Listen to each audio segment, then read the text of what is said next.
Hi, Robin. How are you? Hi, George. I'm Long good. time no see. Wasn't sure if you remember, but yeah, like I think It's a been a couple of while. years ago. We keep being introduced to each other by other people. It's quite funny. I had someone from the Pinnacle Foundation say that I should talk to you, and I was like, yeah, I know of Robin. Yeah. Who was it? They came to me and were like, "Oh, I met someone at the." Yeah, it's just and it was awesome to see you again. So they're just joining us, and I just wanted to confirm, Robin, you've got a 15-minute video. Is that right? Yeah, it's not that long, but yeah. Okay, so we've got 15 minutes of presentation or speaking time, so I don't need to warn you because it's a pre-recording. Then we've got 10 minutes for question and answers, just like in the last sessions, and then 5 minutes just sort of transition, whatever. Do you want, because I've been asking everyone, I'm happy to look for questions in the chat, or would you prefer looking at some of them yourself? How do you want to deal with the Q&A? I'm happy for you to moderate it a bit, but I also will have an eye on the question myself and kind of like short questions to answer them in the chat. If you want to answer a question, just say, I'll pick this one or something, just so I don't interrupt you. Yeah. Hi, Robin. It's Matt here from Technical Events. How are you? Not too bad. How are you doing? Thanks. Good, thanks. I've got your pre-record here. Everything's working. That's awesome.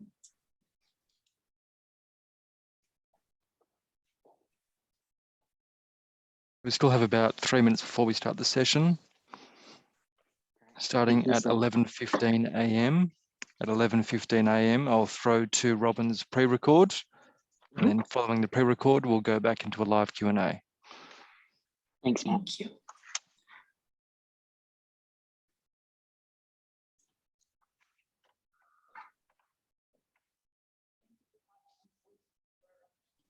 George, do you want me to open up the room now? Yeah, why not? Yep, opening up doors.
My presentation regarding trans and gender diverse work experiences and career development in the Australian work environment.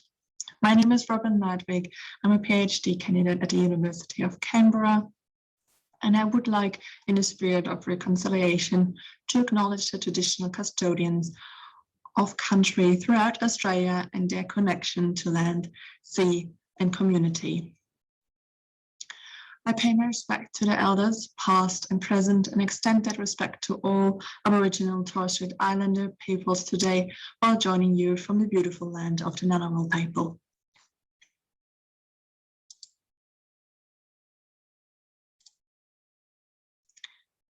So my research problem concerned the limited knowledge regarding the specific enablers and barriers for trans and gender diverse individuals to be included in the organisational context due to cisnormative and gender binary understanding of gender diversity. Cisnormativity is the social norm that people's gender identity aligns with the sex assigned at birth, while gender binary includes only two gender identities, female and male, and excluding further gender identities. My research question is, how are trans and gender diverse identities influencing their individual engagement with an organisation, including personal career development? It is exciting to see that like the literature and research grow over the last few years concerning trans and gender diverse work experiences in the organisational context. Nevertheless, there are a couple of limitations to these researches. First of all, most of them are from an individual perspective, means it overlooks possible organizational influences and perspectives from practitioners to trans and gender diverse matters in the organizational context. Additionally, the discourse focus is limited to the Speech Act, which then kind of like exclude considerations of materiality and embodiment.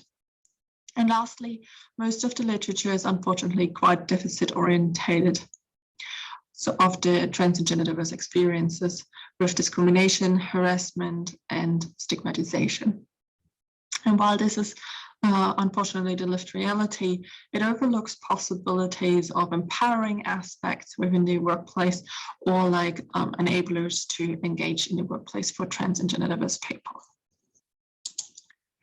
You can see all the different theoretical concepts which had some kind of influence on my research.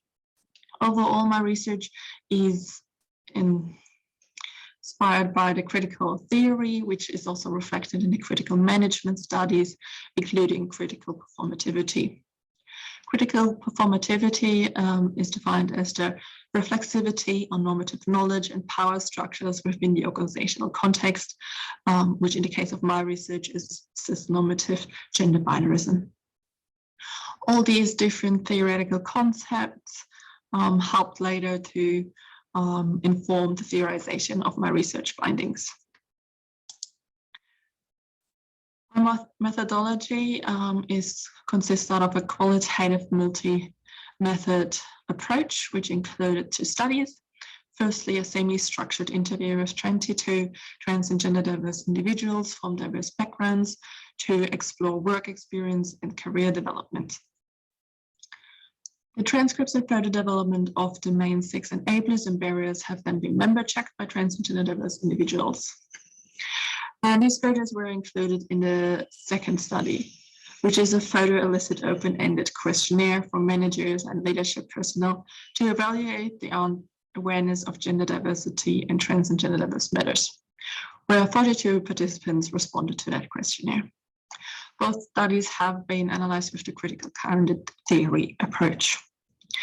And next, I want to present you the 6 main patterns, processes, and structures which have emerged from the trans and gender diverse individual interviews, as well as like being included in the questionnaire. And these images represent various enablers which have additional influence on artifacts, including in organizational culture and structure. So firstly, dealing with basic needs, which refers back to the choice of restrooms or other gendered spaces. As in the image, this can be quite disadvantaging for trans and gender diverse people if it's limited to gender binary facilities or accessible toilets which just have been relabeled as gender inclusive or unisex. As another barrier is the comments or reaction of users within the facility. So consequently, it would be helpful and enabling if policies, for instance, state that every person can choose the restroom or facility they feel most safe and comfortable with. And also, if they in general just gender inclusive restrooms are available, which are more than just like relabeled accessible toilets. Second, expressing gender, which concerns the gender expression through clothing, uniforms, or dress codes. On the one hand, it can be really enabling if the clothing is based on purpose, comfort, and safety, and that expression can be independent of gender norms, as well as like additional option of unisex uniforms, for instance, if there are only so far binary options available. On the other hand, if there is a huge standard stereotypical physical expression in place, and as well as like binary uniforms and dress codes, this can be distressing and disadvantaging for trans and gender diverse people. Finding your voice was representing the workplace, the workstation, as well as like task management, work arrangements. Definitely enabling for trans and gender diverse people would be like a rather flexibility of work arrangements and task management. Additionally, also like and specific approach of gender inclusive or gender neutral communication. Barriers also were kind of like a form of presenteeism, meaning that like trans and gender diverse people had to be within the workplace, even while they're affirming their gender, and they might be physically not comfortable within the workplace. As well as like static working arrangements that like strictly you had to do a task a certain way, when it would be possible to maybe adjust these procedures to ensure the safety and comfort of the trans and gender diverse employee. Writing the paperwork is reflecting aspects of data collection, policies, even kind of like recruitment aspects. And it's really enabling if trans and gender diverse identities are named specifically in different policies and documents, as well as like an additional trans and gender diverse affirmation guideline is in place in the organization. Areas also are lack of data privacy, which is, for instance, in the case if a person changes their name, gender marker, or pronouns, and it's still in old systems, hidden away, and hasn't been changed, and then comes up, for instance, like an email with their dead name, which not only includes the trans and gender diverse person, but also other colleagues, then this could be a breach of, for instance, like data privacy. Also, like the binary language in policies, documents, and overall communication can be quite disadvantaging and disturbing for trans and gender diverse employees. Change considers leadership as well as like management and HR. And it's quite enabling for trans and gender diverse people if there is a supportive and diversity-oriented leadership style in place, which has enormous influence also on the general organizational culture.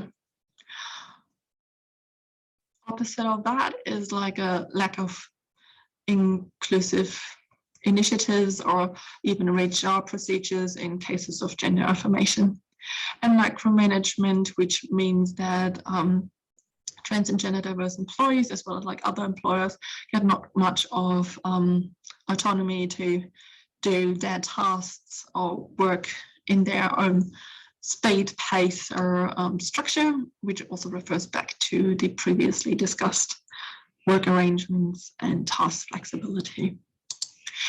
Lastly, being part of something, while this picture represents like the team environment and general team culture, it is really helpful if there's a general visibility of diversity of the team members, and this doesn't have to be limited to trans and gender diversity, as well as kind of like different inclusion initiatives in place, such as like mentoring or networking opportunities, such as Pride and Ally Network. The flip side is like hegemonic masculinity might lead to like a rather homogeneous team environment, which is quite disadvantaging for trans and gender diverse individuals, and tokenistic appointments probably result in emotional labor, which is enormously distressing and exhausting for trans and gender diverse people. This leads to further practical and theoretical implications. So these enablers and barriers are interrelated with the organization's structure and culture. And organizational structure could improve by increasing flexibility where possible regarding time, resources, task management, working arrangements, and gender expression, such as like mentioned clothing, uniforms, and dress codes. And also might lead to a further visibility of gender diversity in the organizational context. Organizational culture should reflect on cis-normative gender binary artifacts such as restroom signs, documentation, and policies.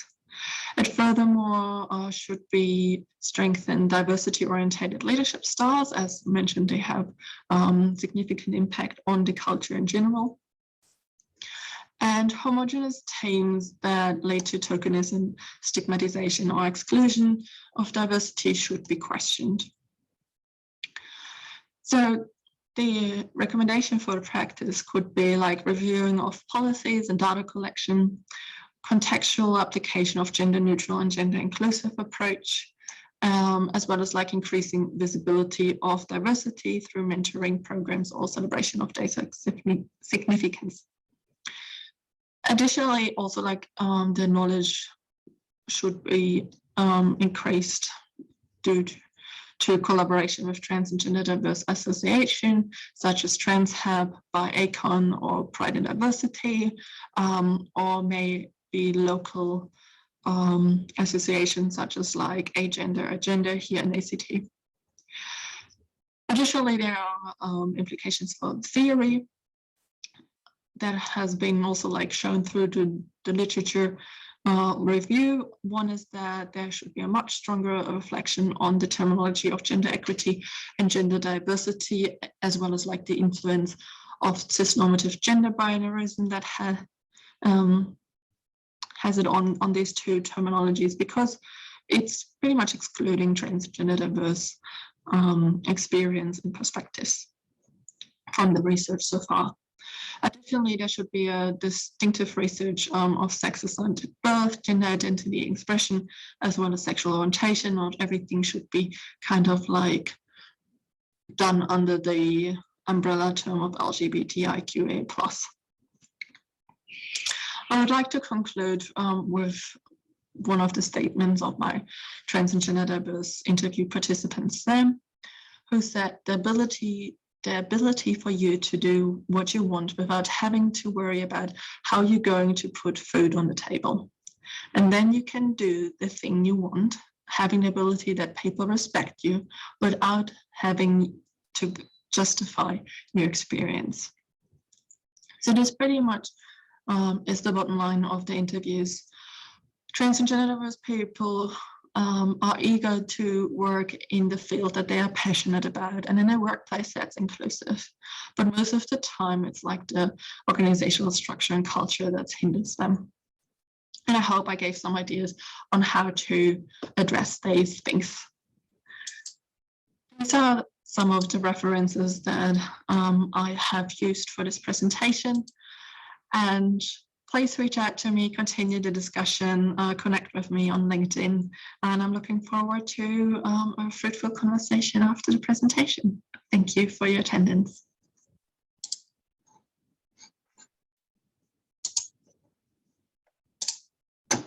Thank you for that wonderful presentation, Robin. So interesting and such critically important work as a scholar working alongside you in this space. I can attest to the limited amount of scholarship that's done in this area. So I think it's a really important growing area, and you're a rising star, as they say. So you're the front foot of it. So I did want to ask you a little bit first about just your project and your research, and then there's some more practical oriented questions in the Q&A, which I think will kind of be more useful towards the end, because it helps us really kind of get to the point of the practical work and employment kind of stuff. But I want to talk a little bit about your project a bit first.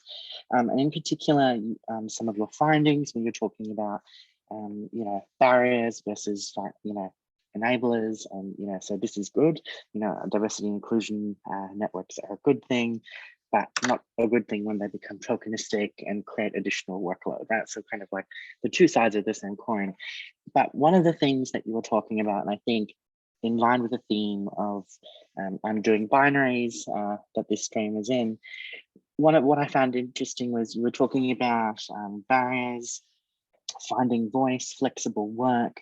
Could you unpack a little bit more what those things mean to transgender people? What is flexibility to a transgender person? Is it working a casual job? Is it, security? What does flexibility look like, or what does tokenism look like versus, what might be a well-intended project or something that feels tokenistic? So what can we kind of, what does it look like to them? That's a huge question. Thanks, George. There's a lot of in it, and I hope I can touch on some things. I think, first of all, with my research, I want to just make the point, it's not about erasing gender in general and making absolute everything neutral, because specifically for binary trans people, it's quite vital to be addressed as woman or man. They fought really hard to be acknowledged in that gender. But it's also about extending the binary in the sense of like adding additional components where gender plays a role and where it's important. For instance, if you ask in your documents for onboarding, what's your gender identity, do not just have like male, female, and prefer not to say, because a lot of trans and gender diverse people actually want to share their gender identity, but they just don't have an option. And I think like I saw the question about what is tokenism and is it not really subjective? I think yes, but from my interview participants, a lot of people experience to be like the kind of like diversity pick within their organization, which means they kind of like get always asked if there are policy changes to include this perspective, which then puts them on the spot to represent a huge community of LGBTIQA+ people where they just have their like own individual lived experiences. And I think that's the thing to be considered, that where you engage with the trans and gender diverse person because it's beneficial to them and make them feel more included and more feeling of belonging in the workplace, rather than kind of like using their experiences to improve your overall diversity system. And I hope that addressed some of the points that you were raising.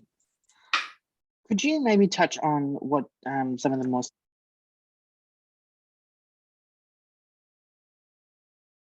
is a diverse-oriented leader.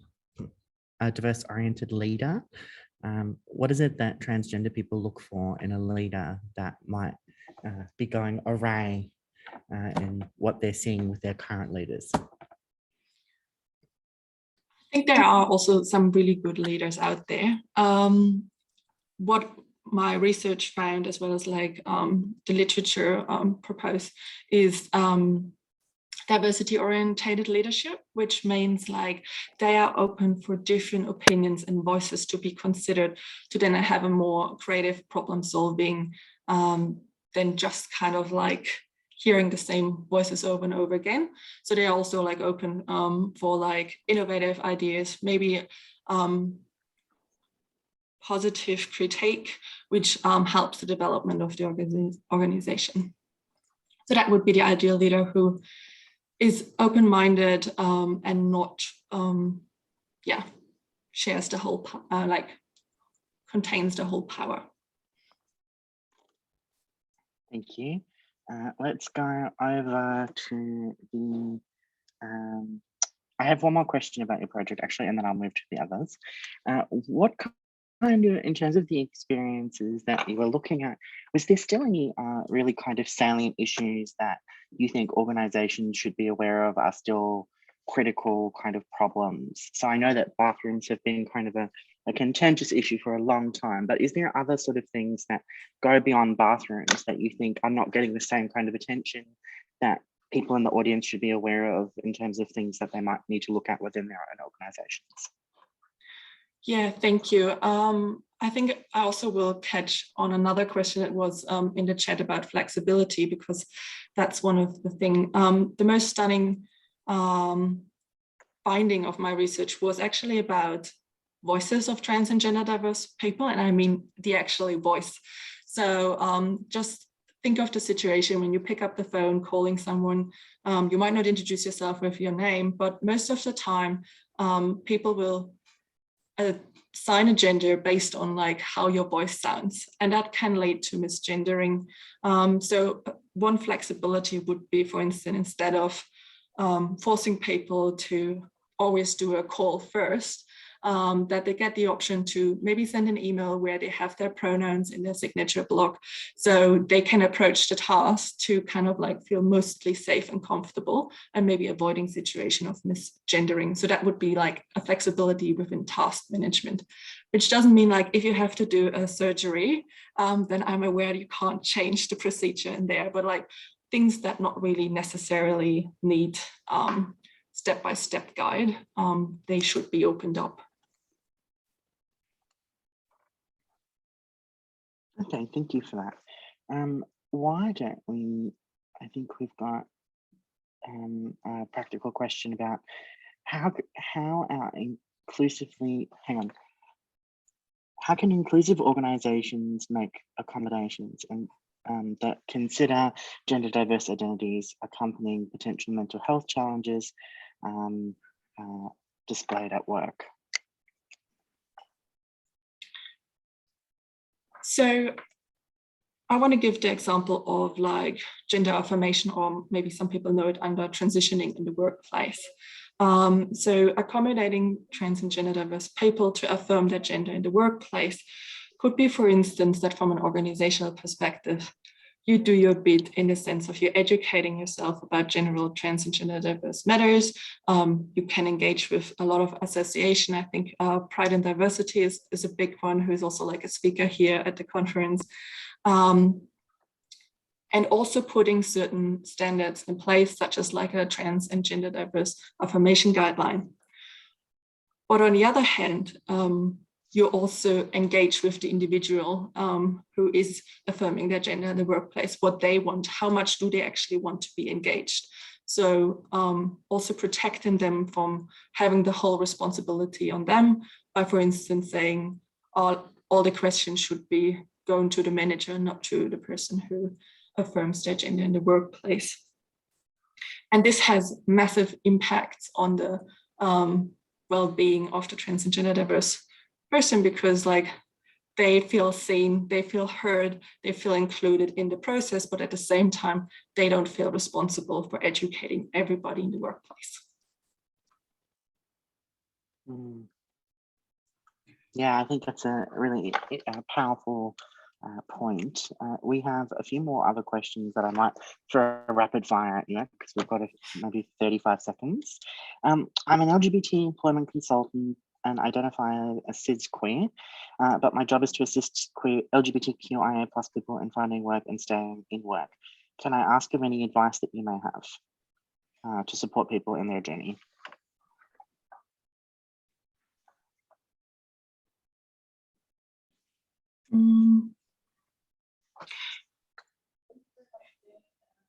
I think like be really deliberate of the organization that you apply for. So because somebody mentioned it in another presentation, while recruitment organization can look really shiny and like having a good representation outside, but maybe underneath there is no really good policy in place. There's no positive work culture present. So maybe also connect with people who are working in this organization to find out, is it a safe place and where I actually can flourish? Because if they are not trans and gender diverse inclusive, you might have trouble to get promoted or just general be your whole self in the workplace. That was my ramble on that. Thank you, Robin.